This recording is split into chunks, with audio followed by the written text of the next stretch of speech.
Welcome into the Sports Buffoons podcast.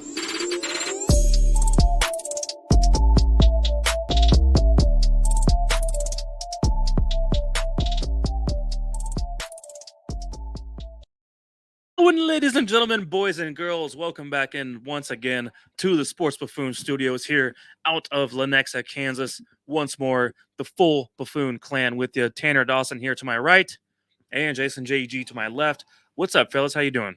What up, yo? I'm good. I'm getting a little tired, but I'm good. Tanner's a little tired today. All right, what's been going on, Tanner? What's something new in your life? What's holding you down? Nothing new. Well, let me answer that. I'm going to Just answer the that life. question for him. What's holding him down is he's drinking Bush Light right now. Okay, so that's Build- a given. Building a fence. with my brother. Building a fence is So, what was holding him down. I guess Having a little Okay. fun. Helping out the bro. Is that what's going on? That's what we're doing right now this Okay. week. I'm okay right. with that. Just whatever you do, don't try to build any walls. Okay, because I have a Build it. problem with that. All right. Well, hey, we do have a lot to get into, of course, today as well. We got to talk a little bit about some Aaron Judge here in a second. We're going to talk about sports betting. Right before we went on live here, JG said out loud, we're here to make some money. So sports betting will be a discussion here. Obviously, I feel like we've done pretty well here in Kansas over the last couple of weeks now that we are all fully legalized. And, of course, we're going to recap some Chiefs things along the way as well. So lots to dig into if you're, of course, here today. But first and foremost, what are you guys sipping on? Other than we already know Tanner's drinking Bush Light. Bush. It's his favorite. I went with the rye whiskey, but I'm not going to tell you what brand it is this week, but I did go with the rye whiskey and Coke. Does it rhyme with Fournette? Not exactly, but you're close. I am going with the Old Forester. For some reason, Tanner got me onto this like a year ago. And for some reason, it's kind of a cheap go-to whiskey It really is. these days because it's only $20 for the bottle. And it's just one of those deals where it's like, hey, this is a easy sipping whiskey. Mix it with a little Coke here and there, and you're good to go. So I'll take it for what it is. And it's not going to break the budget by any means. So it's not too bad. So I'm hoping eventually you finish off that bottle of roulette, by the way. Dude, that's the third bottle. I don't know what the hell you're talking about. I'm well, on my third bottle of that shit. If you look back at all of our shows, I would like to get a compilation put together of the amount of times you've talked about the roulette whiskey going back to freaking April of this year, April 2022. It is what it is, man. Sometimes you just need something that doesn't cost a lot. If you're trying to save money, you just want something cheap. If you and want good. one drink a week, and when I say drink, it means like probably half an ounce. Mhm. And maybe over the course of the next 7 months, you can finish off that bottle. So Might get her done. To now, be if I lived clear- my life that way, I'd have a lot more money in my wallet. to be clear, it is That's my true. third bottle of that stuff. But Okay. thanks for playing. All right. Yeah. Anyways, you guys. So obviously, we heard some news today. We're going to break into some Royals for just a second here. But I think Some baseball. Dayton Moore. I know. Start off with some baseball. Isn't that weird? Okay, don't worry. You out there listening, all of our football fans, hold on. Just real quick, Dayton Moore, Royals GM, has been relieved of his duties, fired, and it looks like I think a few others will go along with him as time goes on. JJ? I Matheny? think Cal Matheny's gone. Eldridge? I think Eldridge's gone. There's going to be a few others along the lines too. I think it's going to be Let's clean house. kind of an overhaul. Let's but- clean house The good news is the players are going to remain the same going into next year for the most part. for the most part. But just real quick, the feelings. I know, Jason, you have some things you want to say about the firing of Dayton Moore. And obviously, he brought a World Series to Kansas City not too long ago. But it's been ugly other than that. So what's your thoughts? I think with Dayton Moore, I mean, people think that, it's kind of a thing where it's like, do I want a World Series like once every 30 years, or do I want to be competitive, every year? And I think with Dayton Moore, he was trying to build it a certain way where, yeah, we've had like 7 years when we really didn't do anything, but it's not that I have a problem with it. At some point you have to clean house and start over. I just think that I would have given him a little bit more time. More? Yeah, I would have given him more time because, it's like the main problem to me was the pitching and the By pitch far. and the pitching development. Okay, so it's not that Dayton Moore drafted the wrong guys. It's the fact that Cal Eldred was there, and our pitching development there. was bad, and they already fired that guy. So it's kind of like if we could just improve our pitching development, and I think that was the answer. I don't think that necessarily firing Dayton Moore was the answer. I mean, I understand, you're kind of a new owner and you want results faster, but when you're a small market team, how fast does it really go? And I think being a small market team, I think he deserved a little bit more leeway. I think he just needed maybe one more year, maybe 2 more years, but gosh, he got us a World Series championship, dude. He got us 2 American League pennants. And I feel like we had been waiting for like 30 years for that to happen. And now all of a sudden it's kind of like, oh my gosh, we had to wait 7 years. I mean, I'm kind of going back and forth here, but I just feel like Dayton Moore was a guy who really connected with the players. He connected with them on a personal level. It wasn't always about baseball and business. He really cared about the player and their families. And I just put a lot of value on that. I just think that he deserved a little bit more time based on what he brought to Kansas City over the years. Yeah, and I just want to say one point real quick. I like a lot of what you're saying, Jason. I think that the Royals, though, are in obviously a restart mode. And the current young talent we have on this roster, the goal is to get them at some point to step up and resemble what the Royals 2013 team was, which was it felt like a big jump start of youth at that time in the organization, which then propelled them to what happened in 2014 and 2015.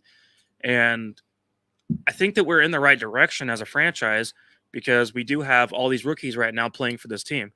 Pitching is a huge issue. The difference was like back then in 2013 and 14, they had to bring along guys like James Shields to try to set the tone for what to expect and the mentality to come into as a new player on that team and as a young player on that team. And I don't know that we have that man on this team right now that's going to set the tone for what to expect and what an organization should be ran like within the locker room. And at the time, it was obviously James Shields, and then you don't think Zach Greinke's that guy? And Greinke's not that guy. He's anything but that guy. As a matter of fact, Greinke cares about Greinke. It's true. I want to put that out. That's very fair. Greinke is not James. Very Greinke is here to do his thing, make some good money, and then move along after this year. James Shields cared about actually helping this team get turned around, and he was a big part of it. To go along with, if you guys can help me out here with the other pitcher at the time. It was Are you talking about the Reds pitcher that we traded for? No. Sorry. I got you. Basically, there's some other guys on the staff who were Jeremy Guthrie, so I was thinking of. Oh. Jeremy Guthrie at the time was also one of those veteran-aged starting pitchers. Didn't you curse that guy? I did not mean to. You shook his hand, and then all of a sudden he started sucking after that in Rockfest? It was either that was really bad. Yeah, I think it was Guthrie was like he was 3-0 or something like that. Wait. Was that was in 2014? We have a 2013. It was their first year with the organization. But he saw him at Rockfest. Yeah. And Guthrie at that point in the season was playing really well. Phenomenal, right? All-star caliber guy that's really looking high. Mike shook his hand, and soon after that, the decline came really quick. Yeah, but guys, it was a decline for a while, and I'm just saying, if you would have done that in 2014, you single-handedly lost us the World Series. Nah, this was a year. That was a year later. But sorry, keep going. Anyways, my whole point is that back then it was just a whole thing of like a remake, a whole makeover of the Royals altogether, and Dayton Moore was a huge part of landing guys like that on the roster, as well as bringing up guys at the right time. He did a great job of that. I think what he did this year and the situation the Royals currently have with the youthful roster. In fact, here just an hour ago, MJ Melendez led off the game with a home run. Mm-hmm. And I think he's obviously going to eventually be the replacement for Salvador Perez. But it's just stuff like that. It's like, man, we might have given up on him a little too early. And I know there's people out there that are angry because it's been 7 years since we've done anything and this and that. But same time, it's like, man, this kind of market is not easy to go out there and just win every year. I don't want to be a team that wins 81 games every year. I want to be a team that has an opportunity, say it is once every 10 years, to go win 100 games and potentially go all the way, I want to have that opportunity. That's more my mindset than just having a team that fiddle farts around like the Dallas Cowboys do every year. Like, I think my whole thing with Dayton Moore is like, I understand both sides of the argument. And I think that at some point you've got high expectations as an owner. You have high expectations as a fan. I mean, us fans, we go there, we spend our money. And at some point you got to put a winning product on the field. And there are a lot of fans out there that don't want to wait 7 years. They don't want to wait 10 years. God forbid they wait 30 years. The problem is we didn't do it fast enough. So after the Royals won the World Series, we knew there would be a decline. Yes. We went all in and got some great pitching in the process. And we knew after that it would be a huge decline. We knew that. Yeah. We were going all in to win a World Series, and we did. Shouldn't have. No. Shouldn't have. Yes, they should have. Shouldn't have. It was well worth it. Go pay your guys. No. Go pay your guys. It was well worth it to do what they did. It's so awful. who are they going to pay, Tanner? Go. Who should they have paid? You're telling me that Hosmer, Moustakas, and Kane were not still eligible for at least 2 more years after the World Series? And you're going to pay those guys how much money to stick around? You paid Perez to get injured and fall down the stairs? No. Perez has been a vital piece of this team for a long-ass time. Not for the last 2 years. No, I guess last year he was, but yeah, last year he put up 50 home runs. 1 year out of 4 years since we paid him. Okay, we're talking about 2016, right? I am talking 16. Let's talk about who they're paying right now. They're paying Ryan O'Hearn and Hunter Dozier. That's who they're paying right now. Guys, you think that's a good decision? Yeah, exactly. Here's the thing. If I told you a Chiefs GM we kept around for 14, 16 years, whatever the heck it was. Different sport, different type of money. Okay, it's not the same. We kept a Chiefs GM around. Salary cap. We won. We have 3 winning seasons with this GM in 16 years. Are you telling me that you still want him around because we were going too fast? Yes, great World Series. Comparable. I appreciate Dayton Moore for the World Series because that's my whole point. Like I see both sides of the argument. It is time to go, but I think we just need to be thankful for the time that we had with him and not just say, "Oh my gosh, you were shitty except for 3 years." No, Dayton, you were fine between 2010 and 2016. After that, things went downhill really quick. Is the case here, right? You had 3 winning seasons, 2013, 2014, 2015. You gave us a World Series. You gave us a shot in 14 and 15 that we hadn't had in 30 years. I appreciate that like no other. You have no idea how appreciative I am. But outside of that, nothing's happened. There has been no changes. Ned ended up retiring, essentially. We brought in old man Matheny, who is completely not a quality coach. Must be LaRussa at this point. Not as bad though.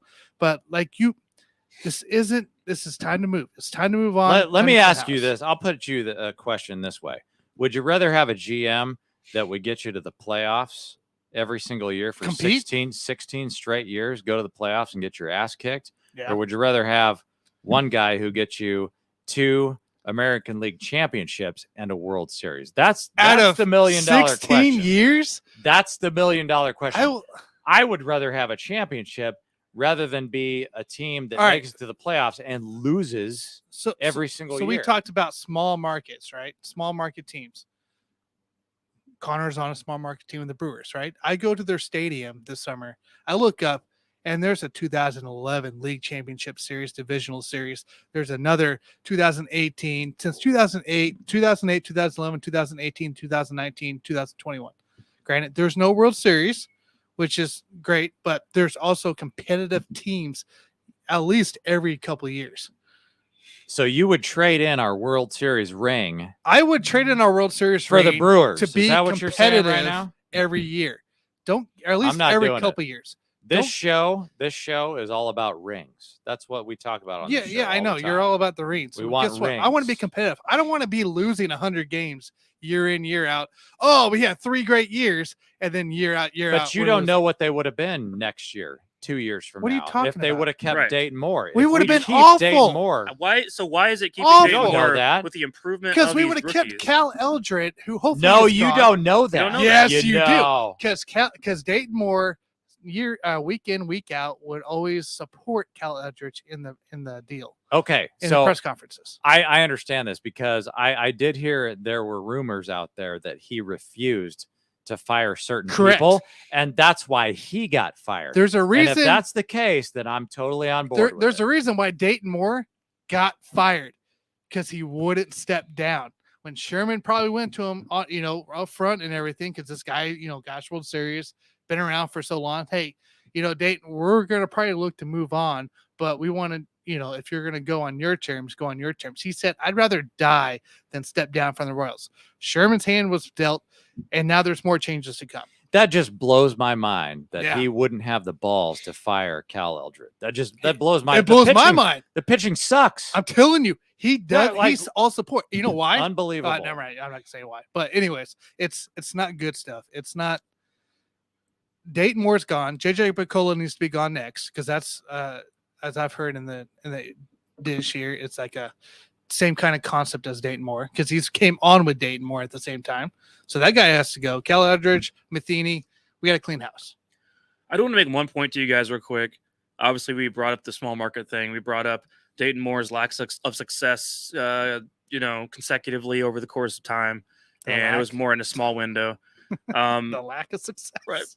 Right. Yeah. Lack of success. But this team will never be the same because Ewing Kaufman's no longer here. And this team has not been the same since Ewing Kaufman passed. Yeah, that's right. And when it comes down to winning and successfulness in all sports, in my opinion, ownership is probably one of the biggest factors across the board. Mm-hmm. And it's why we see teams like the Browns, and a lot of times the Bengals have really, really failed over the past few years. They have an ownership problem. Dallas Cowboys have an ownership problem. The Chiefs have a wonderful owner in replacing Lamar Hunt with Clark Hunt. Clark Hunt is a super committed, amazing owner for this franchise. Yep. Ewing Kaufman, what he cared about back when the Royals began in 1969 and throughout the 70s and 80s was he cared about this team. He cared about the city. He cared about winning.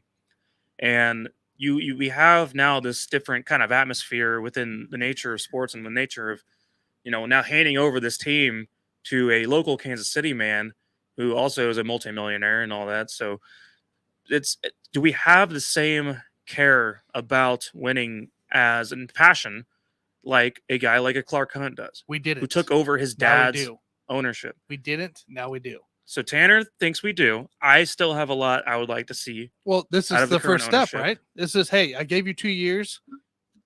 Obviously the results aren't there. That's fair enough. Time to go. That's fair enough. I would just like to say that this is a franchise that's probably going to struggle for a long time because baseball's designed differently than football. And Ewing Kaufman was a guy who cared a lot about doing whatever he could to put out the best product on the diamond. Correct. And we have not had that since he passed away. And it was a hard decision. Don't get me wrong, for Sherman to fire a guy like Dayton Moore, right? A guy that's been, we just talked about World Series, right? For the 3 years being competitive out of his 16. But Sherman knew, like, hey, we're not putting a competitive product on the field. You're obviously the pitching struggles. The offense quite wasn't there the last couple of years. Granted, we got the young guys that look good, but there's still a lot of concerns. My problem is development with this team. Yeah. I want to see better development.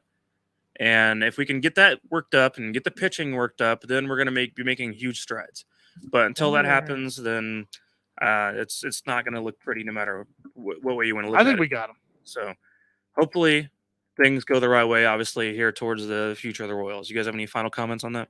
I would just say I had this conversation with my dad the other day. Do you guys know how many Royals either are in the Hall of Fame right now or will be in the Hall of Fame after Zach Greinke goes in? I'd say I'm going to guess around 20. I'm guessing like 7. They're just, it's like, I don't know, like it's George Brett, right? Well, it's Saberhagen. Saberhagen's in there. Is the Hal McRae not in there? No. I'm talking about the National Baseball Hall of Fame, not the Royals Hall of Fame. Yeah, I'm talking about Baseball Hall of Fame. Okay. Yeah. Like, I'll keep it simple. There's not a whole lot in there.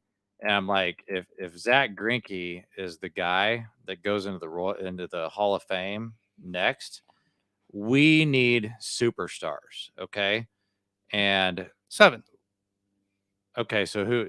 So you just got read it off. So Whitney Herzog from 1931, manager. Joe Gordon from 15 to 78, player and coach. George Brett, Orlando Cepeda, Gaylord Perry, Harmon Killebrew, and Bob Lemon. That were all in the Royals. So we're all in the Royals. How many of those guys impacted the Royal? Like, I'm not talking about guys that there was impacted only the other teams. I guess We have George Brett, dude. That's it. And Yeah. you're not going to tell me that Zach Greinke, outside of when they traded him, had a huge impact on the results of the Royals. We need Hall of Fame caliber players. That's what John Sherman on this team. Right. Yep. We will have eventually Salvador Perez will be there, obviously, which he won a ring, and it's going to be well deserved when it does happen. But I get what you're saying. I'm just like, it's hard though. Like, it's hard to guys find and develop and keep these guys. Yes, Carlos Beltran is probably going to be in the Hall of Fame at some point. He should be, but he's not a guy we could keep during a successful run of the Royals. Johnny we didn't Damon. have the money to make it happen. Yep. And if Ewing Kauffman was alive during all of this, then it's possible. Have the money. They had the money. They didn't want to spend the money. But we know how this is. Johnny Damon is not going to be in the damn Hall of Fame. You got to be smart. That's my point. David Glass was about that. Was about not spending money. That's my point about ownership, Tanner. Yeah. And that's what I'm saying. I think John Sherman's having the right ownership will make the biggest impact on the future of this team. And if he's not the right guy, we'll know very, very quickly. If he is the right guy, we'll also know very quickly. Yeah. So we will. Anyway, bottom line is it's time to move on. We're thankful. Thank you, Dayton, for Dayton Moore. Appreciate you. It's time to move on. Correct. Yeah. Speaking of baseball, real quick, guys, I know that you're listening. You probably hate this at the moment, but one more thing: Aaron Judge, 60 bombs at the moment. MVP might even hit 61. I'm not sure. I'm not watching the game at the moment, but guys, this is quite the feat in a lot of different ways because Aaron Judge of the Yankees, actually the current leadoff hitter of the team, 60 home runs. Now this guy is massive, 6'7", 282 pounds. Really, really just been a monster throughout his first, 6 years now in MLB. Yep. It's been awesome to just watch him get up there and pop things off. But now looking at this situation, there's a chance we could look at him and go, if all things play out correctly, and if he's clean, as we're going to assume he's clean. We also assume that about some other guys in the past, that he will be the official home run single season king, who is a natural player, meaning not corked bats, not on steroids, none of the nonsense. He is he is the home run king of natural players. Overrated. So, just throwing that out there. But I want to hear what you have to say, Jason, real quick about that. No, I want Tanner to go first because you just said something is overrated, and I want Barry Bonds is the national home run leader. We already know this, Major League home run leader. So he just thinks screw what you're on or what you're not on. Hey, you're on the juice, you're on the juice. You know how hard it is to hit a freaking baseball? All right. Steroids don't help you do that. Okay, that's fine. To help you hit home runs? So right now, or else everybody would be doing it. All right, let's get it popping here. So Aaron Judge batting .317 right now. He is 2 for 4 in this game. Right now, hit his 60th home run on Tuesday. He needs 62 home runs for that American League record that was set back in 1961.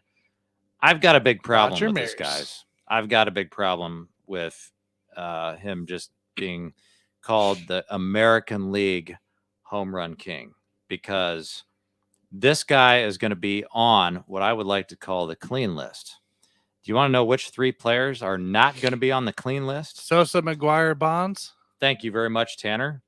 So I think this is a scenario where the MLB commissioner, Rob Manfred, who has the power to do things like this, does not have the balls to do things like this, but he needs to do this. He needs to declare Aaron Judge the Major League Baseball home run king of all time. And I don't care if you want to call it home run king or you want to call him the clean home run king, because we all know that Bonds, McGuire, and Sosa, dude, they were not clean. And my whole thing is like with Rob Manfred, it's like, everybody hates the MLB commissioner. Everybody hates Roger Goodell, the NFL commissioner, because these guys are weak. Okay. They don't have the balls to make decisions. Roger Goodell. Oh my gosh. I want to suspend Deshaun Watson for a year. Yeah, I'm sure you do, bro, which is why you didn't do anything. You're weak as hell. You don't have the balls to do anything. So you hired a third party to make that decision on Deshaun Watson. Rob Manfred, in this case, he's got the power to say, we want to recognize this guy, Aaron Judge, because he is accomplishing something great. And I think most people out there would agree with me that this is a great accomplishment. If you get to 62 home runs for a career, I mean, how long is this? We're talking about Major League Baseball. Has it been 150 years? He's the only guy. He will be the only guy with a clean resume that did not put drugs into his body to help his career. He's going to have the most home runs in the history of the sport. I want you to look at it this and way. He is clean. Okay. Can we put an emphasis on that? Because my whole point is that Rob Manfred could come out and say, yes, Barry Bonds hit X amount of home runs. Yes, Mark McGwire, Sosa hit that many home runs. You know what I can do as a commissioner? I can put an asterisk on that. Guess what? I'm not going to put an asterisk on Aaron Judge because he is clean and he did it the right way. But don't we have this debate all the time about Barry Bonds, whether he should or should not be in the Hall of Fame? And it's something people have talked about, and it's all because of his well-known usage of steroids. And as we ruin Mike's $2,000 cell phone there. Better than the Super I don't know Bowl what Tanner's Sorry. fiddling around with, but my point was just we have this debate about Barry Bonds and whether he should be in the Hall of Fame or not, and about what his record really means. Was it 73 home runs for a single season? I think it's 70. So 72, if 73. But if we're going to sit there and go over that and be concerned about what we want to think of him, then now we're looking not as a career in a single season now, in a nutshell, basically, of what Aaron Judge has done should be looked at just as equally as what Barry Bonds did if we're going to judge Bonds for what he did over the course of a full career. I've got a solution to that problem. Let's put Bonds, McGwire, and Sosa into the Hall of Fame right now. They should put them in right now. They should. And I have no problem with that. But if you put them in right now, I definitely want an asterisk next to that home run accomplishment. And I want Aaron Judge recognized as the home run king. And if you can do that, if you can figure out a way to do both things, recognize him as the home run king and put those other guys into the Hall of Fame, I'm totally on board. Put them in, dude. I'll hold their hand. I'll walk him into the Hall of Fame right now, personally. So I have a question then. You guys answer. Is Barry Bonds in the Hall of Fame right now? He's not right now. He is not. Is Mark McGwire in the Hall of Fame? Nope. Is Sammy Sosa in the Hall of Fame? Nope. Is the hit king Pete Rose in the Hall of Fame? Nope. No. It's Roger But that's Clemens in the that's Hall a of different Fame. situation. Nope. So, with all that said, you're talking about the three guys ahead of Aaron Judge in a single season home run record, not in the Hall of Fame because of their usage of illegal substances. So obviously we factor that in when looking at careers. Why should we not factor that in when looking at a single season? Did you say 3? Is that right?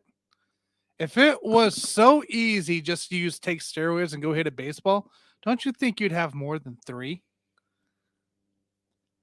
No. So to your point, Mike, like I understand this is one season. Hey, I don't know. And like if we're looking at this like 5 years from now, and I have to put Bonds, McGwire, and Sosa into the Hall of Fame, and Aaron Judge never gets to the Hall of Fame, I'm okay with that. I just want him recognized for this one season for his accomplishment because he is clean. And like he's the first player that I've seen, A-Rod. A-Rod did the PEDs or whatever. But A-Rod, but he's like, not up there, is he? Dude, when I was a kid, I really like Ken Griffey Jr. That's the point. We should be appreciating what Judge is doing right now. We are. You should be.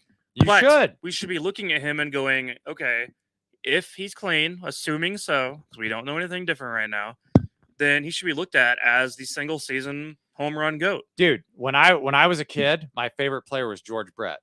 Okay. Outside of the Royals, my second favorite player is Ken Griffey Jr. Yeah. Ken Griffey Jr. gets no recognition. You know why? Because he got injured like all the time. You know why he got injured all the time? 56 home runs. Because he didn't take steroids. But to me, that guy was my hero growing up because he did it the right way, and he should have been recognized for that in the same way that Aaron Judge should be recognized for what he's accomplishing right now because he did it the right way. And Ken Griffey Jr., by the way, did it in an era full of steroid users. Full of it. Full of it, dude. There was more than 3 people? Let's keep that in mind. They literally took a needle. They literally. But yet we're only talking about 3 people? Tanner, we're talking about 3 people because they were the home run contenders. So if it was so easy to hit a baseball out of the park with steroids, wouldn't you be talking more like maybe 7 or 10? Dude, no. They it literally doesn't work that way. Oh, well. Oh, okay. My bad. Dude, they literally took a needle, okay? Jose Canseco, Mark McGuire, when they were there on the Where's Canseco at? Not in the top 3. They both took a needle in their ass, okay? Congratulations for them. Okay? Yeah, congratulations because nobody cares now what you did back then. They care about Aaron Judge. They care about Ken Griffey Jr. They care about clean athletes that do it the right way. That's my point. Who? Now, I'm going to say personally. Everybody. Personally. You care about cheaters? Do you care about cheaters, Tanner? Depends what the cheating is. For the sake of the sport of baseball, I like any weirdness we can get. I'll accept steroids. I'll accept steel cage matches. Spider tack. Hey, I'll accept Remember spider tack we talked Give me about spider last year? tack. Give me steel chairs, barbed wire. I don't care. Do whatever you can to make baseball better.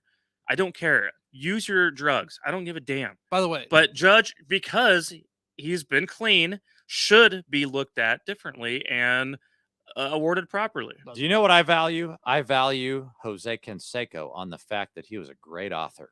Not that great of a baseball player, no, he wasn't. Minus his cheating, but he was a great author. And so if you want to talk about writing great books, do you know? I love it, man. Bring it on. I don't know if you guys are aware. Mark McGuire is a hitting coordinator, a hitting director currently. I think I can't remember. My screen's blank, but I think it's for the A's. But the question these guys are fabulous at hitting techniques. That's great. Have you seen their numbers before and after steroids? I don't need to see it. Yes, it is important. No, it's not. Look at Barry Bonds. Look at McGuire. Look at Sosa before and after steroid usage. I'm glad you brought that up.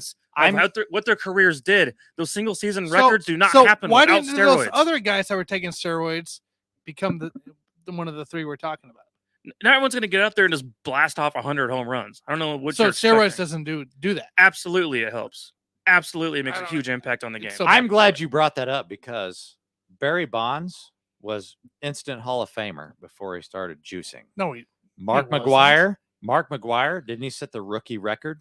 Yeah, he had the rookie record for home runs. I can give McGuire the props. So why would you ruin your career? I mean, we don't know, and we will never know what Bonds and McGuire would have done had they not juiced. They could have gone on to been 2 of the greatest players of all time. But now how do we look at it?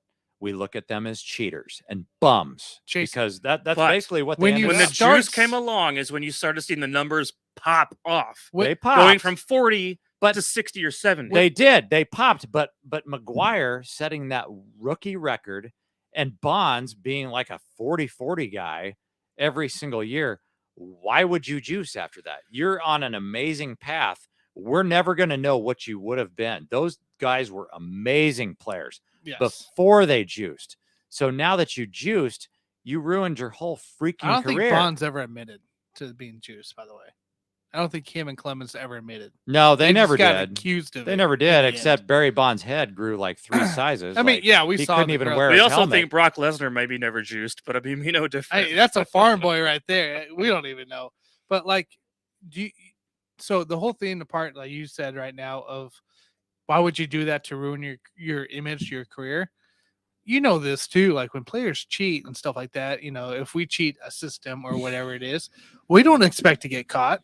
Right, there's nothing in place for us to get caught at the moment, and then comes more rules, more a lesser bum gets caught, and then all of a sudden the rules start changing, and then you start seeing people. My whole point is that these guys cheated themselves. Yeah, because I mean we're never going to know. We're image. never going to know what they could have cheated been. their image. Mark McGuire, I mean, who knows what would have happened? These guys cheated themselves, and they cheated baseball, because now everybody looks at them like bums. Whereas if they wouldn't have done it, they could have had the same career, if not better, while not cheating. And now we would have been looking at those guys as heroes of the game. Okay. That's never going to happen. Okay. So you said they cheated baseball.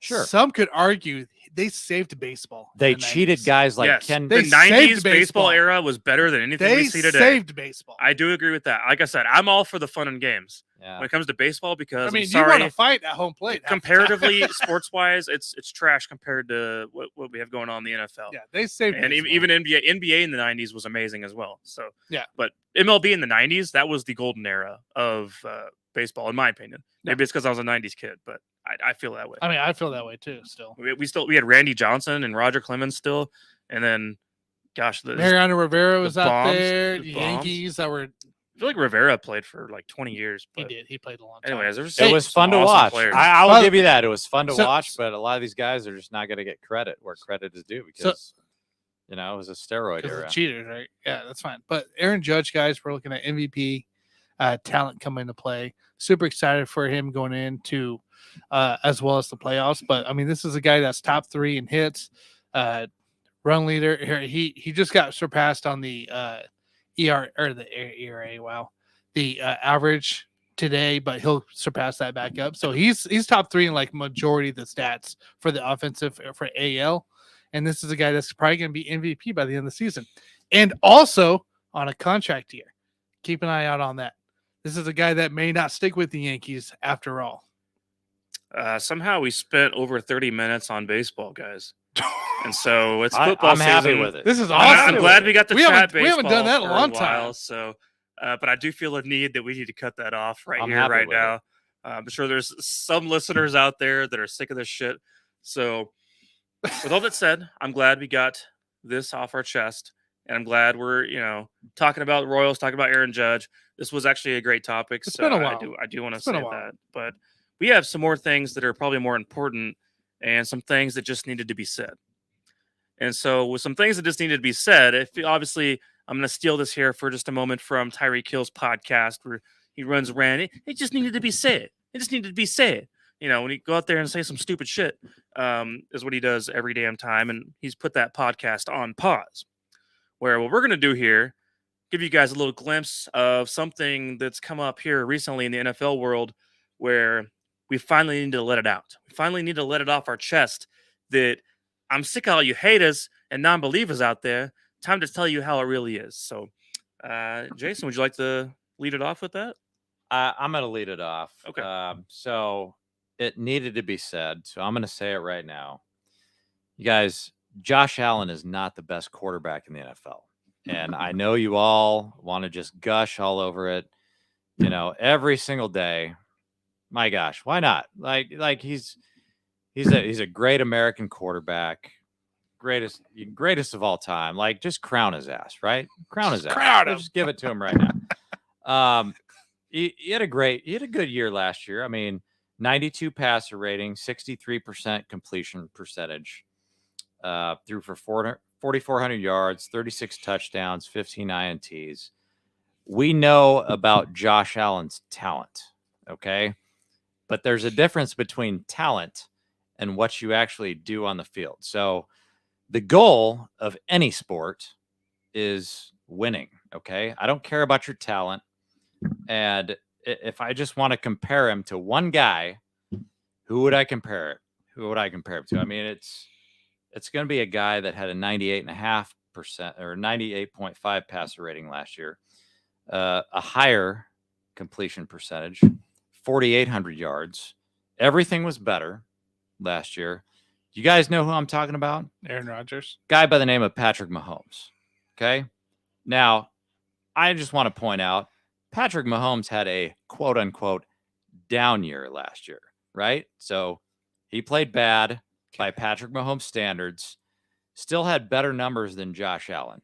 So now all of a sudden we want to crown Josh Allen as being the best quarterback in the league. And I feel like it's one of those things, and we like to talk about LeBron James a lot on this show because LeBron James has a lot of talent, right? He also has a losing record in the finals.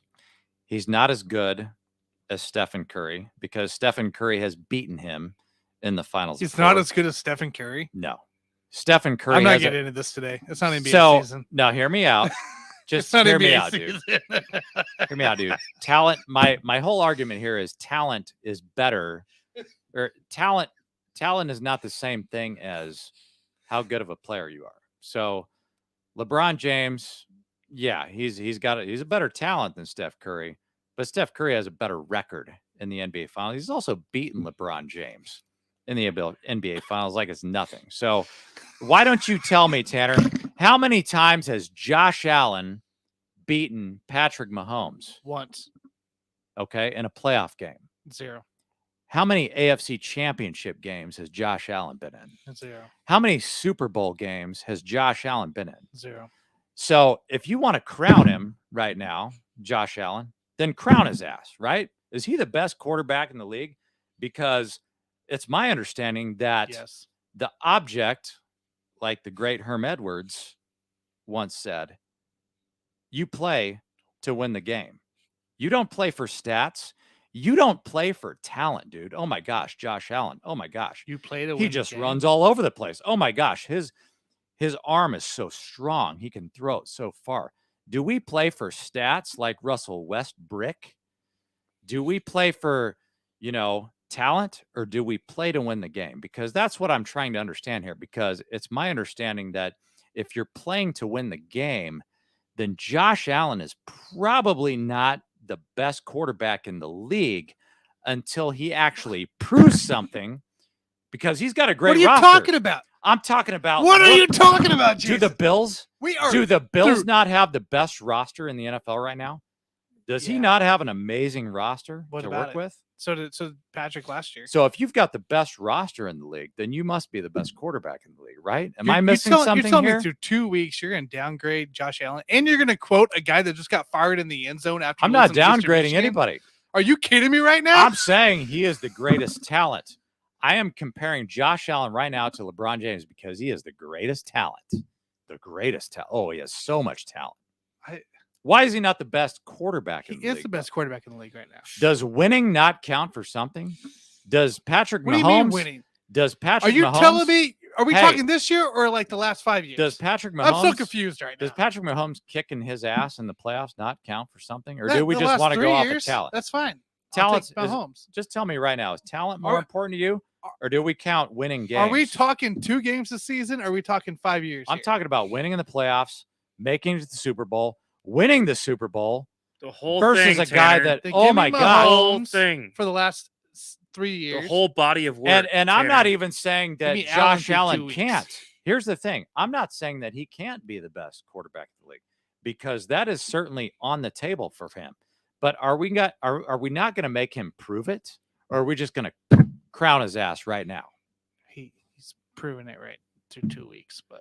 That's wow. Oh, so this is hold on. Then if you want to crown him, then crown his ass. This is what we get. Do it, dude. This is Tanner That's every right. single year. It's I'm sold. 2 weeks. Tanner lives and dies by the week. This is coming from the same guy that wanted to crown Sam Darnold as the MVP that last year. That was 2 weeks. Was that exactly? And Ben after 2 Roethlisberger. weeks. I was reaching. After 2 weeks last year, Big you Ben wanted was to 11-0. Big Ben was 11-0. By the way, hey, 11-0. he did. The fakest 11-0 team of all time. That's fine, but he was 11-0. You were ready to crown. He lives and dies. You by gotta the give week. him credit. Josh Allen right now is the best quarterback in the NFL through 2 weeks. 2 weeks. Through 2 weeks. Just like Sam Darnold was last year. I'm saying the through same 2 time. weeks. After 2 weeks last year, Sam Darnold. MVP. Stop. I'm not saying through 10 weeks. I'm saying through 2 weeks. I'll probably have a better judgment come week 5. You know what? I think you've convinced a lot of people out there. 2 weeks. Tell me, moving right along. Play better in 2 weeks. You know, I think you've convinced a lot of people out there. Moving right along, Mike. What do we got for the next time? All right, I'm not gonna be able to beat that by any means, but I'm glad you let that off your chest. I'm glad it needed to be said. Man, you're gonna hate my take. Now, great talent. Talented player. You're gonna hate Talented my player. take. All right, you all went off the walls on that, but okay. So I just want to say that I want to talk about somebody who has been chastised. It feels like, if that's the right terminology, maybe, has been talked down upon throughout the entire offseason, and really been set up and made to fail by Don't talking tell heads. me we're going this route. Now be quiet. Made to Don't fail. tell me we're going this route. Everyone out there is hoping for his failure.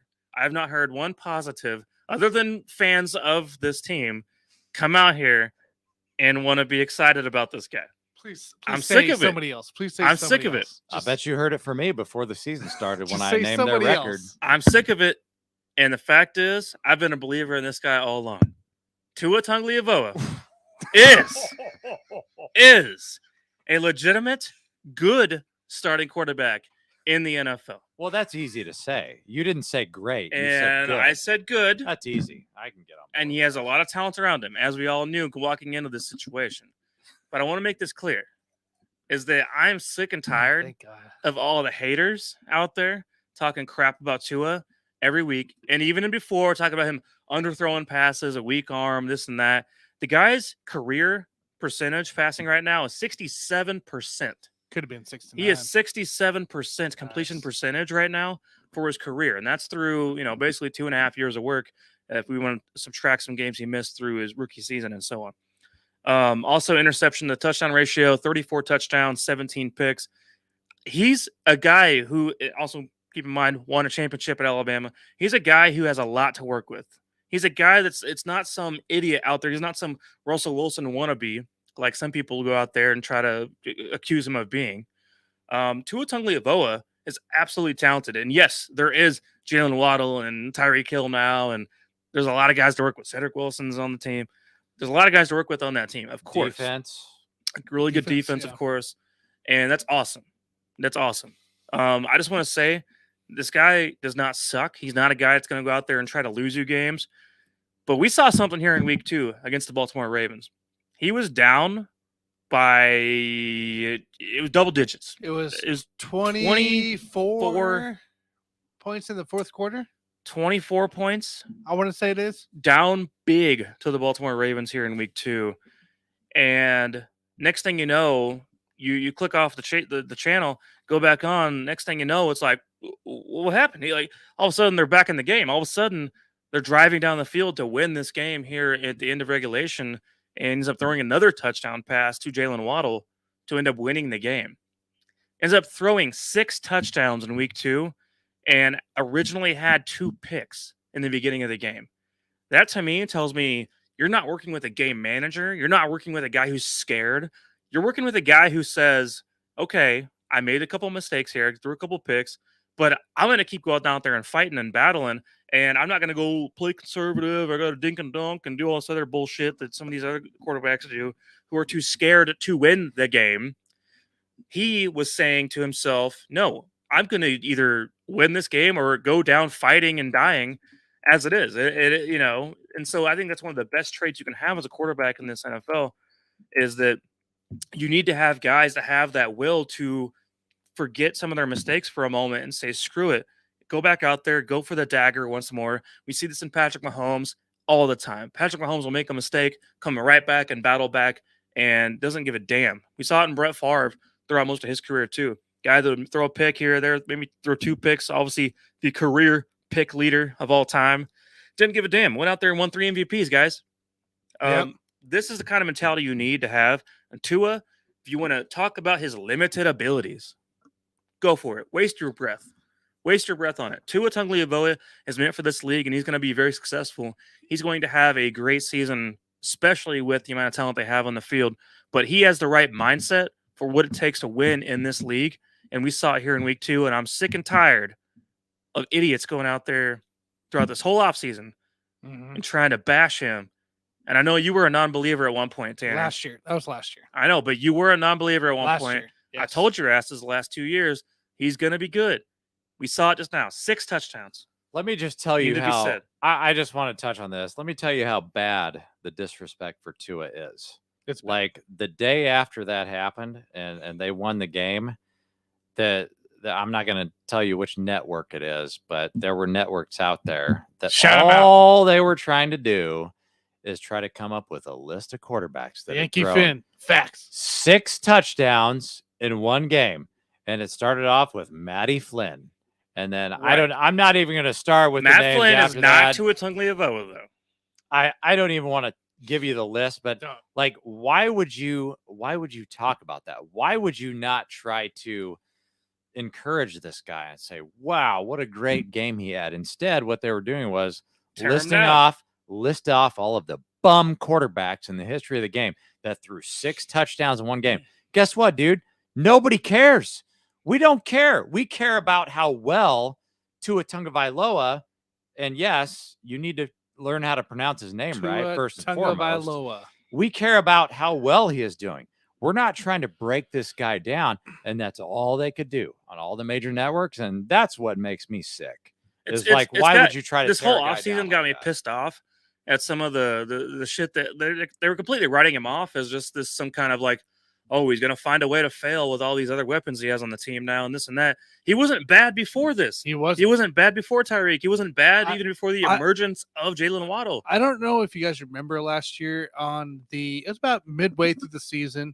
Tua he wasn't inactive, but he was injured, so they didn't start him. And he ended up having to come in for Brissett because Brissett got injured. Going to play it was a Monday. It was a Thursday night game. And Tua came in, and they were down by like 13, 14 points going into play. And Tua ended up coming in about halftime, just after halftime, because Brissett got injured. And Tua, with a bum finger, ended up leading that team to a W. And then since then, he put them in playoff contention all the way through week 15, week 16, until they just couldn't hold up anymore. But that's when he changed my mind, was during that streak of, I call it last year. You kind of flipped like a switch on him. And you went from like I'm a big hater, and all of a sudden you're like, no, I like him now. He showed me what I wanted to see, a guy that's trying to win. And then shout out to Chris, was it Chris Gear, the GM? I just looked it up. I can't remember his name now. Chris Gear. He put around winners. The guys know how to win around him. Teron Armstead, huge addition to that offensive line. Mm-hmm. I don't know if you guys saw that highlight. Teron Armstead, yeah, from the Saints. Yeah, where he as they were going down to march down for that winning touchdown, he looked back at Tua and goes, "Take your time. Like, don't try to hurry this. Like, do your thing." Like, that's the thing. Like, you already know Tyreek's in his head. Tyreek coming from the Chiefs saying, "Hey, we can still win this game. We can beat these guys." On the sidelines, whatever they got to do. So they put around winners around him. Chase Edmonds could be another big key factor coming from Arizona last year, a team that went undefeated for so long. So, like, shout out to the GM there, and they didn't just give him weapons, they gave him winning weapons to be able to take that mindset into the next level. I just don't understand why there are so many Dolphins haters out there. I don't understand why there's so many Tua haters out there. Yankee Finn says it. I don't get it because a lot of people Finn says it right now. So many guys were complaining that there are not enough minority coaches in the NFL. Well, guess what? Now you've got one. He's coaching the Miami Dolphins. Right. So we should try to embrace this team. They've got a minority coach. They've got a minority quarterback, by the way. That's fine, but I mean, why would you try to tear this team down? Because I had them in the playoffs before we even started the season. You guys know I had them in the playoffs. They're easily a top 7 team in the AFC. So let's root for these guys because I want to see them do well. I'm sick of the disrespect altogether. It's just because there's nothing that Tua has shown so far in his career, even leading up to this season, that should tell me, oh, he's going to suck. He's not Daniel Jones. Daniel Jones, in my opinion, clearly, I don't care about what's happened in the first 2 weeks. I don't care. 2-0 Giants. I don't give a damn. 2-0. I don't give a damn. He still sucks. He sucks. Tua Tagovailoa has never shown me anything at all that he would suck in this league. He's looked good to me from day one. I remember him as a rookie playing against the Chiefs and thinking he looks sharp. Yeah. And I remember him throwing some slant passes, which I know is the most basic damn pass in the NFL. Best damn pass in football, period.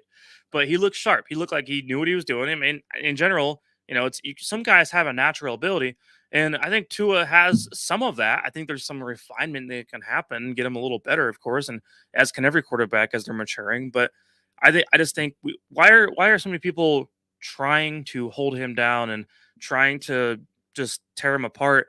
And it's annoying that Tyreek Hill had to go out there and talk him up as like, oh well, he Tua just throws a better pass than Patrick Mahomes and then more accurate and this and that, and saying some nonsense because first of all that was unnecessary, and second of all, like I feel like he was going out there trying to defend Tua on behalf of what media has been talked about when it comes to who Tua is as a quarterback in this league. But that's Tyreek Hill doing his own thing. But that's why it needed to be said. Now here I am playing the Tyreek Hill role and sticking up for my boy Tua because I'm sick of all this BS. So, anyways, that was my thing. We've had a couple of good rants now. So, Tanner, go ahead. Mine's not as extravagant. By the way, shout out because that's the same factor of Jalen Hurts that you're just talking about Tua. Another guy that's just as much as being beaten on the offseason as well. So, and he's proving it right now as well with that special big win against the Vikings. All right, so here's it needs to be said. You guys aren't going to like this. The AFC West isn't as strong as it should be, as it was projected to be. The Raiders just blown out on the fourth quarter of on Sunday versus the Cardinals after being up 20 nothing, something like that, 21-0. Going in the fourth quarter, or was it? Yeah. Oh, to the Cardinals? Yeah, to the Cardinals. Yeah. And, that was wild stuff. And Derek Carr struggled in a attempt to drive down the field against the Chargers week 1.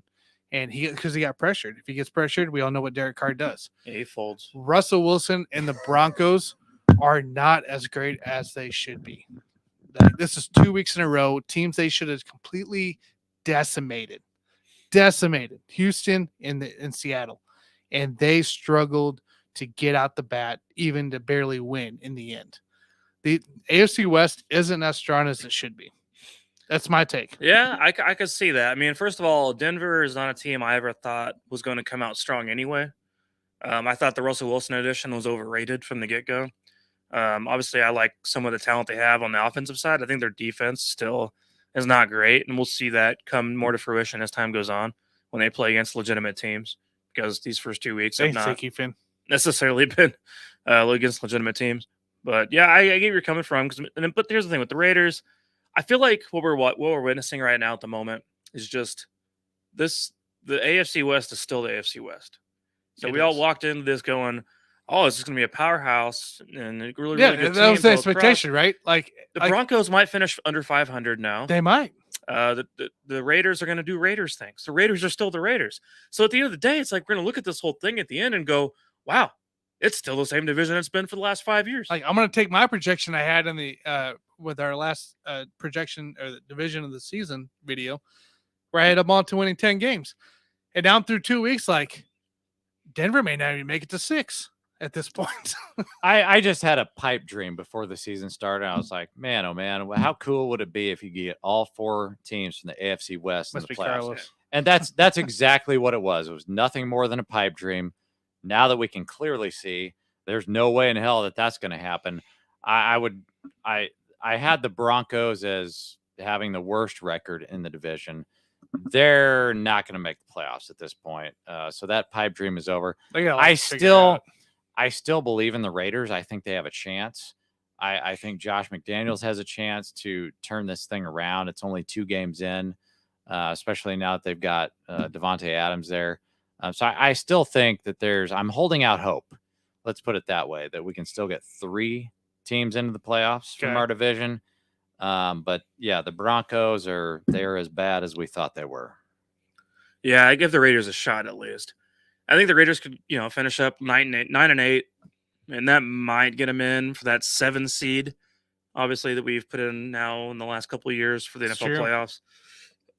But otherwise, yeah, I don't see the Broncos making an impact on it whatsoever. But yeah, the AFC West is what it is, I think. Is that how you guys feel too? Yeah, we're underwhelmed. We could still be the best division in the NFL, but it's not. It's going to be competitive, but it's just not. The Broncos, I thought, would at least be 500, maybe slightly above 500. I don't necessarily think that's going to happen now in year 1 with Russell Wilson. Russell Wilson's kind of a facade anyway. I mean, that dude is about as flaky and you think he's a fraudulent as they come. His whole nonsense of like this whole. Obviously, we've all heard this on the radio, of course, by now. But just the whole like, the let's ride is let's ride. I did a TikTok on that. Yeah, and then you got the whole like, oh, Mister Unlimited. Mr. Unlimited. Well, and this whole thing and spiel he did is the most phony goddamn thing I've heard in my life. Well, he's a little bit past his prime. I will put it that way. Like it reminds me when Derek Carr made a music video. Those guys are about both equally as phony. So I actually have a couple questions for you guys because I wait till Wednesday for this, but going back to this Broncos thing, when I was on with I believe it's Dale, Broncos fan podcaster, we do our AFC West preview on Saturday mornings now with the Let's Talk Sports, but he was concerned at the beginning before the season started that Russell Wilson was too much Hollywood to going into play this season. Is this a concern for you guys that there's too much Hollywood? Because he was going to premieres with Sierra. There's a whole bunch of other stuff he's doing, like appearances wise. Well, I don't know if it's Hollywood. To me, it's like I said, the phony is what I look at it as. Yeah. I'm like, you look like he should be on right here with our set with the Buffoons. Get up here and say some stupid crap, and now you fit right in with our group here. So, but the whole Mr. Unlimited spill he did, that I think everyone's heard at this point is just like, dude, you just sound like a moron. It's bad. And and then if you guys remember, 2 or 3 years ago, Derek Carr made a music video wearing some black eyeliner. Yeah. And he might not have actually been, but it looked like it. Looked like it. It looked like it. But it was more like phony, In Sync, Backstreet Boys type of thing, which Tanner would have loved. But I do my own music videos. One of those goofy things, and I'm just like, man, what are these people doing? What are these guys doing? You're not gonna see Justin Herbert doing that or Patrick Mahomes. You're gonna see those guys doing that. They're just like, what are you doing? Maybe you might see Jackson Mahomes doing some of that, but just this phony stuff going on with some of these quarterbacks. Well, here's the thing about Russell Wilson. I've said this, I think, from the beginning is they're not going to accomplish much in year one, but I thought that Russell Wilson would be good enough that maybe in years 2 and 3, he might be able to improve that team. But let's give it a little time here because, like I said, he's past his prime. But, let's think about the Broncos fans. They're going to be ready to run his ass out of town. If he doesn't do anything. Well, they're pretty mad right now. If they don't do it, and I'm giving this guy a free pass in year 1, but if he starts out like crap in year 2, those fans are going to be ready to run his ass out of town, and I don't blame him, quite frankly. So Carlos says Mahomes is a State Farm guy and the Fortnite guy now. So right, that's true. He's on commercials. Of course, he's always been into Fortnite and all that kind of good stuff. But none of that's phony. It's just commercials and doing his marketing. So, before my final question, Carlos is asking, will the Chiefs pick up OBJ? I don't see it happening at all. He goes back to the Rams, in my opinion. No, but what's weird about OBJ's situation is why is a guy who had so much playoff success last year still out there? There's got to be more to it because I'm sure he's had offers.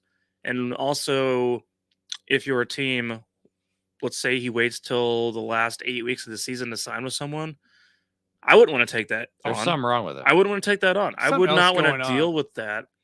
It doesn't sound appealing to me at all. Maybe he's like Eric Bieniemy. He just doesn't interview well.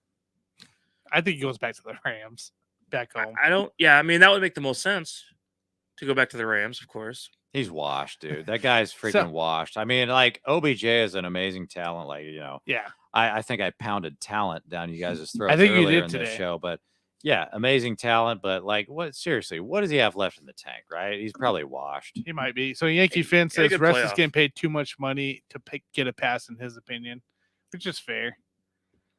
And all that. So, all right. So my final question for you guys, because I only get you on Wednesdays to ask these questions. You're going to hate this. Are the Bengals officially the luckiest team from last year? Is that luck run out? They're 0-2, lost to 2 teams to field goals. Joe Burrow does not look good. The line doesn't look good. Or is the Bengals luck run out? I don't think it ran out. I think the luck, if you're going to call it luck, it really started with Joe Burrow himself. That was their only luck last year, was the fact that Joe Burrow was on that team. And so at this point, it's the offensive line is bad again. Can we really expect Joe Burrow to try to do amazing things 2 years in a row, I'm just not seeing it. I mean, they need to fix the damn offensive line. I don't know if they need to just fire the damn offensive line coach or what.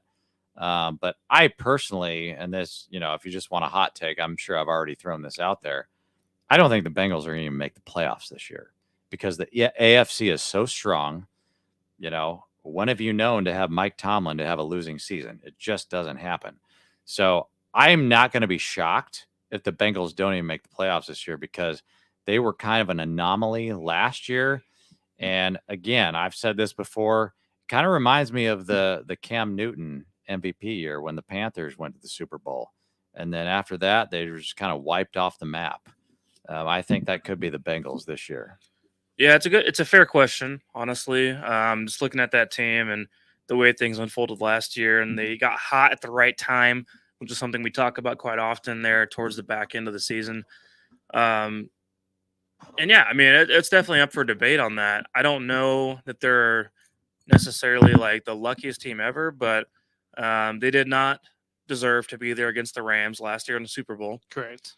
And looking at the situation they had against the Titans in the playoffs, they looked outmatched for majority of the game, and Burrow was getting pounded, and all of a sudden you see a couple things break their way, and next thing you know, the Bengals win the game. And then in the Chiefs situation, the Chiefs shot themselves in the foot at the end of the day. Patrick Mahomes had his worst 2 quarters of his entire life in that game, and the Chiefs had a huge lead at that, in the beginning of that game. And the Chiefs are the ones who handed the victory over to the Bengals in that situation. So in that case, I was like, okay, maybe you could call that luck. Maybe you could call it just teams not knowing how to finish in a lot of ways. But are they beatable? Yes. Joe Burrow, actually, in my opinion, looks a little slow. And I'm not talking about the way he runs. I'm talking about the way he's processing things. Mm-hmm. He looks slower than he should be to me, watching him on a down-by-down basis. And I think maybe eventually as time goes on, it'll speed things up a little better. But he's also taking a lot of sacks. I think he's had 13 sacks already in the first 2 games. And so you're telling me, so the same things we saw last year, they went into this offseason, tried to fix the offensive line, or at least add some talent to it, and we're getting the same exact outcome. It's because Burrow is processing things too slowly. And I think that's a lot of the issues they're coming down with right now is that he's going a little too slow, and I don't really trust their defense. But at the moment, yeah. Yeah, I mean, I like what you said as far in terms of them just getting hot at the right time last year. I mean, it reminds me of being on the heater, like if I'm at the craps table or something like that. Sooner or later, that stuff's going to come to an end. And honestly, that was their Super Bowl. When I look back to that game, the AFC Championship, dude, if I'm in Joe Burrow's shoes, you just went into Arrowhead and you beat the Chiefs Mahomes in 4 weeks, twice in 4 What weeks. does that, and I'm not talking about Joe twice. Burrow, not Joe Burrow specifically, but like the team as a whole, the coaching staff. You just beat Patrick Mahomes in the AFC Championship. Does that not go to your head a little bit to the point where, you kind of, they just got so high last year. Now it could get really, really bad in a hurry if you don't get this thing under the control. And I just think, man, I don't expect a lot from the Bengals this year because I think they were such overachievers last year that I feel like there's a significant chance that they could snap back to the wrong end of that this year and be underachievers. Yeah, they're definitely beatable. I mean, they're a beatable team. I mean, even last year, I can't remember what the record was, but right offhand. But I mean, I think that they were one of those teams who were down to the wire on a lot of games and snuck away with quite a few, and just got a last-second victory kind of deal. And I think this year I could see the snapback coming in full threshold against them on this one. I mean, what do you have to prove? If you beat Patrick Mahomes in his house for the AFC Championship, what more do you have to prove at that point? All right. Well, the AFC right now, I think we obviously can clearly see it runs through Buffalo and Kansas City. I think there's a couple more teams obviously in the mix we can talk about later on. We'll do that later on a different day. Ravens look good. I think Lamar Jackson looks great. So they're still going to be quite a force to reckon with as time goes on. But I do want to give, before we wrap it up here, JG, you have your easy money. Yeah, bet what's of the the week. easy money bet of the week? Easy money bet of the week, and we're not going to talk about previous week, guys. We don't do that here. We talk about. Hey, how was your current week. previous week, Mike? This last week, I was god awful. Were you really? I'm in the on my my pick'ems on with the money, not the money line, but the betting line. I'm in the negative through 2 weeks, but I'm in the positive $2,000 through betting. all But you're betting, so. you're betting every team every week. I'm betting every team every week, but my actual picks on the betting line right now, I believe I'm -4. Gotcha. Okay. On my actual picks, so I'm down on that. So my biggest problem is like I always do better on my personal bets than I do with my easy money bets on the show. So I'm going to try to fix that for you guys this week. So a couple of games here. The first one I looked at, and I wanted to put this as my easy money, but it's not as easy as my second one. Philadelphia at Washington. So Philadelphia, they beat Detroit, they beat Minnesota. A lot of people out there are saying, oh my gosh, the NFC is weak. Philly's going to be in the Super Bowl this year. That's fine. I do believe that this is a trap game right now. It's a divisional game at Washington. Philly is favored -6.5 on the road against Washington. I am going to take Washington to cover in this game. Cover. Okay. They might win. Who knows? Tough divisional game. Not my easy money bet, though, but I did want to touch on that just for a second. My easy money bet of the week is going to be Buffalo Bills -6 at Miami. We've already talked about it on this show. If you need some more juice, then go back and listen to the earlier part when we were talking about the disrespect for the Dolphins, the disrespect for Tua, the coaching staff, that roster, great defense, I believe. This is not going to be an easy game for Buffalo. I think I talked to Mike about this earlier. He would actually take Miami to win this game. But for my easy money bet, you are going to take Miami to cover at home because Buffalo is -6. It's easy money, guys. There's so much disrespect out there for Miami. Tough divisional game. I'm taking Miami to cover. Take it to the bank. I got one question. Do you pick KU to cover 7 against Duke? Hey, that's a 3-0 KU team versus a 3-0 Duke team. I'm not going to touch that game. I mean, yeah, rock chalk Jayhawk. I'm going to be a fan. Can I put it that way? I'm going to be a fan in that game. I'm not going to bet on it. I'll cover. I'll take him covering. All right. I don't have any easy money bets. Are you mad because so... both your teams are not 3-0? Who? Both my teams are not 3-0? No, my team's 2-0, which is the Chiefs. So I'm very happy. So okay. I'm not worried about the other nonsense you're talking about right now. So you can save that for a later day. Rock chalk, baby. I'll be going October 1st to the K-State, Texas Tech. Oh, they're not 3-0 either. They're not 3-0, Tanner. They but lost they to Tulane. Well, cool. K-State did. Yeah. But that's bad. Anyways, save that for a later day. So, all right, guys. Any final words before we wrap it up here? Yeah, the KU coach is going to be the head coach in Nebraska next year. No, he's not. They're He's not leaving KU for They're going to give him $1 trillion. He's not going to go from one broken program to another broken program. He's already trying to fix one. He doesn't want to go try to fix another. Nebraska is going to give him $1 trillion to go coach that. Maybe we're going to $2 trillion. So well, Tanner owes me another drink. So real quick, guys, let's spilled my drink in the middle of the show. Yeah, I know. I'm sorry. You can go. You ruined his $2,000. He's got a $2,000 phone. You ruined it. Yeah, $2,000 freedom phone. Unbelievable. So, shout out to Dan. Right. Hopefully he gets better. Let's talk sports, guys. We'll still have content pumping through there throughout the week as well. We'll have some divisional breakdowns as well. So guys, make sure you guys check in there. We got multiple guys helping out there.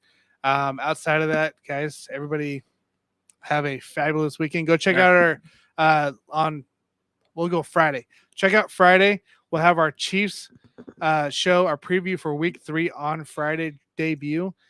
Check that out, guys. And it will be on our Selling the Kingdom exclusive Chiefs channel. So check that out. That'll drop on Friday. So, and by the way, Yankee fan, I don't know if you watched earlier, but we did have a whole Aaron Judge segment. So if you missed that, scroll back right before the Dolphins part and listen to that too. I didn't catch you if you were watching on that part either. But we had a lot of we did a talked lot of Yankees. Yankees and Dolphins talk today. Johnny, go so check it out, man.